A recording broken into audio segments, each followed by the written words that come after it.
Issoua. Dolisie, capitale de l'Or-Vert, troisième ville du Congo-Brazzaville, plus de 200 000 habitants, est située dans le département du Niari. Cette ville, comme bien d'autres dans le pays, subit de plein fouet les effets de la double crise économique et celle toute récente du coronavirus. L'impact est tel que les sociétés se sont mises à fermer les unes après les autres. Un effet dévastateur sur la ville et ses environs. Malgré cela, des entrepreneurs font de la résistance intramuros. C'est le cas de la Verizaou, qui tient l'un des plus anciens restaurants de la ville. Après le déconfinement, en tout cas, ça ne marche pas. Les gens qui viennent, c'est des étrangers qui quittent Brazza, Pointe-Noire, mais les gens sur place, ils ne mangent pas au restaurant. Depuis ce matin, aucun chat, pas de clients. J'aime la restauration.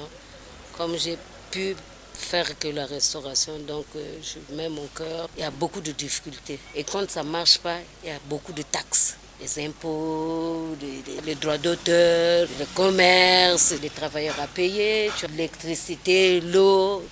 Tu t'en sors pas. D'autres porteurs de projets ont intégré l'incubateur créé par la Chambre de commerce du Niari, de la Bwenza et de la Lekumu. Chambre de commerce qui s'est associée avec le Centre de gestion agréé Business Consulting et Logistique en sigle Buscologue. Cela pour apporter des prestations d'expertise, de conseil et d'assistance en matière administrative, comptable, financière, formation et logistique auprès des entreprises et collectivités locales. Dont une ferme située à Kinshasa, spécialisée dans l'élevage de poulets, de porcs et dans la pisciculture. Les autres entrepreneurs sont dans la transformation agroalimentaire, du manioc en farine panifiable, amidon, spaghetti, comme la structure Annie. Il y a la différence entre la farine de blé, qui est seulement appelée farine de blé, et la farine de manioc, qui est appelée farine panifiable de manioc de haute qualité. Une fois que la farine de manioc sera utilisée dans les boulangeries, dans les pâtisseries, mais même dans les ménages, le manioc va répondre à beaucoup des besoins de la société. On fait les beignets avec l'amidon, du pain. Avec l'amidon, on fabrique les comprimés. Même l'exploitation du pétrole, là. On ne peut pas forer sans l'amidon.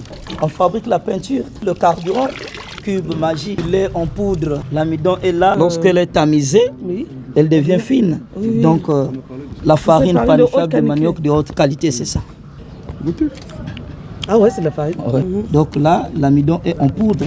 Des thés et des huiles essentielles à base de plantes aromatiques, des conserves de tomates de bouillie à base de soja et même dans la conception des machines agricoles, des décorticages d'arachides. J'ai acheté un sac d'arachides que je voulais bien décortiquer. Il fallait donc le faire à la main. Et ça m'a pris toute une journée. Les paysans avaient vraiment des problèmes avec ce qu'ils produisaient. Il fallait en réalité mettre au point une machine qui décortique, qui sépare, qui trie les grosses graines et les petites graines. Mais jusqu'alors, ils utilisent des techniques traditionnelles. On a fini par déchirer des sacs.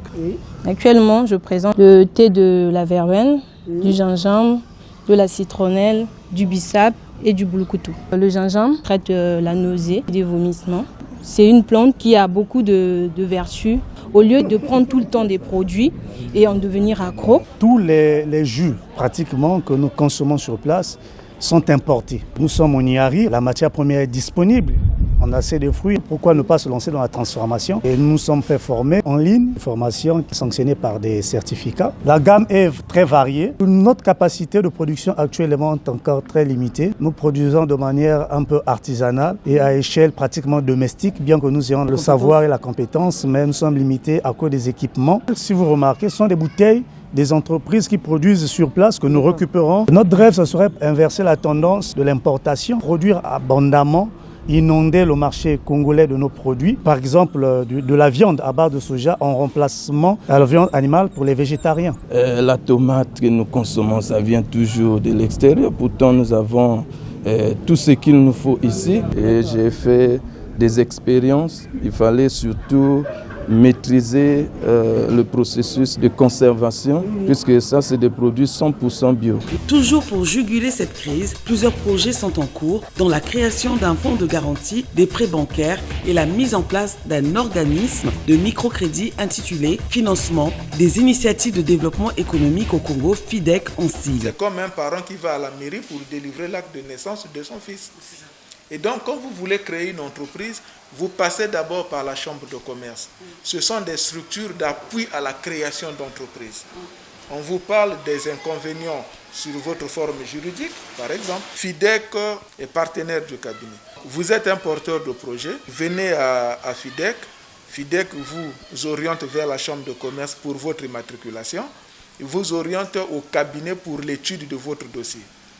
Et donc, une fois que le cabinet a étudié votre dossier, a validé, on ne vous demande pas un titre foncier, on ne vous demande pas une garantie financière de 10, 15 et 20%, non.